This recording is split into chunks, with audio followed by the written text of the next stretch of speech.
रहीम Nadreen, हम इस वक्त मौजूद हैं नेशनल असम्बली के बाहर। इस वक्त हमारे साथ मौजूद है जनाब शिबली फराज साहब। उनसे जानते हैं सर जी, इस वक्त सबसे बड़ा इशू है महंगाई का। तो महंगाई ने आवाम का जीना मुहाल कर रखा है। तो आपकी गवर्नमेंट है इस वक्त, ये महंगाई पे कंट्रोल नहीं कर पा रहे। इमरान खान के दावे बहुत है लेकिन अभी तक कोई अमली इकदाम नहीं नजर आया। देखें जी, दावों की बात नहीं है, ये हकीकत है। अगर आप देखें तो जो कोरोना की वबा आई है उसने पूरी आलमी मईशत को हिला के रख दिया है। अगर आप बाहर की मार्केट की जो प्राइसेस हैं, जिस तरह के ऑयल हो गया, जिस तरह पेट्रोल हो गया, जिस तरह दालें हो गई, जिस तरह और आइटम्स हैं जो कि हम इंपोर्ट करते हैं, तो उसमें 40 से लेकर 80% तक इजाफा हुआ है उन कमोडिटीज़ का। अब जाहिर है जब हम इंपोर्ट करते हैं, ये तो हमें पूछना चाहिए कि हमारे 70 साल हो गए हैं, क्यों नहीं हम अभी तक दालें लगा सके। ऑयल के लिए हम एडिबल ऑयल, जो खाने पीने का तेल होता है, खुर्दनी तेल होता है, ये भी हम इंपोर्ट करते हैं। तो जाहिर है कि जो जिस तरह आपकी गाड़ियाँ हैं, ये तो अमीर आदमियों का मसला है ना, लेकिन चीज़ें इसलिए ये गाड़ियों की कीमतें बढ़ती हैं क्योंकि इसकी जो वो है वैल्यू है डॉलर, वो इंटरनेशनली होती है कि वो महंगी हो जाती है।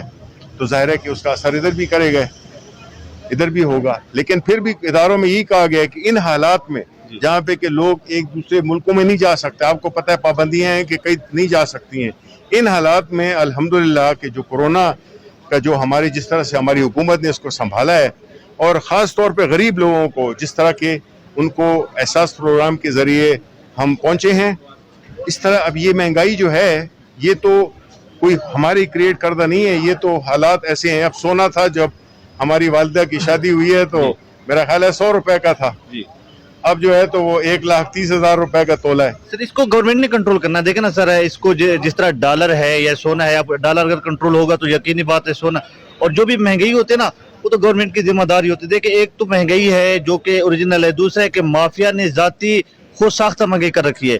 इस वक्त आवाम को खुद साख्ता महंगाई का भी सामना है और जो भी महंगाई पहले से है वो भी सामने है और खुद साख्ता महंगाई गवर्नमेंट इस पे भी कंट्रोल नहीं कर पा रही। नहीं, कंट्रोल देखें, हुकूमत कौन सी हुकूमत चाहेगी कि उसके अवाम उससे नाखुश हो? कौन सी हुकूमत चाहेगी कि उसके अवाम तकलीफ में हो? कोई हुकूमत नहीं चाहेगी, और ख़ास तौर पे हमारी हुकूमत। जहाँ तक कि इन चीज़ों का ताल्लुक है, देखें उसकी वजह यह है कि हमने इस मुल्क में डॉलर सस्ता रख के इस मुल्क के साथ सबसे बड़ी ज्यादती की है। इसकी वजह यह है कि जो इम्पोर्ट चीज़ें थी वो आसान थी और जो आप यहाँ पे बनाते थे वो महंगी थी। इसलिए नतीजा ये हुआ कि हमें डॉलर देने पड़ते हैं, और डॉलर को अगर जब हम इंपोर्ट करते हैं तो हमारी करेंसी पे प्रेशर आता है।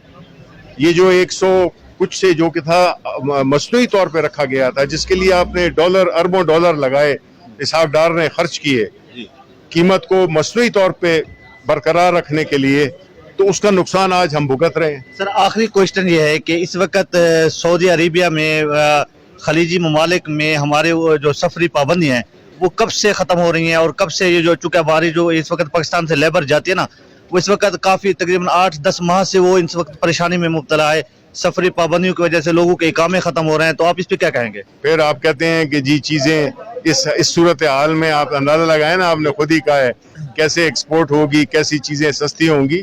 मुश्किलात हैं, पूरी आलमी दुनिया को इस वबा ने अपने घेरे में लिया हुआ है, लेकिन हमारी हुकूमत पूरी कोशिश कर रही है सऊदी हुकाम के साथ बात करने, जितने मिडल ईस्ट में और ममालिक हैं कि जो वर्कर्स हैं उन्होंने जो कंडीशंस लगाई हैं, जो जिन्हें इंजेक्शंस का वो किया है, वो हम तय कर रहे हैं कि वो लगा के, और अपने जो वर्कर्स हैं, बिल्कुल यही तो वर्कर्स हैं जो कि हमें ज़र मुबादला भेजते हैं, यही वो लोग हैं जो कि हमारे मुल्क को चला रहे हैं। तो ज़ाहिर है हमारी तो ये टॉप प्रायोरिटी है। ये कब तक मुतवक्के सफरी पाबंदी है सर? नहीं, ये तो अब उससे है, हमारी तो कोशिश है कि जल्द अज जल्द हो जाए।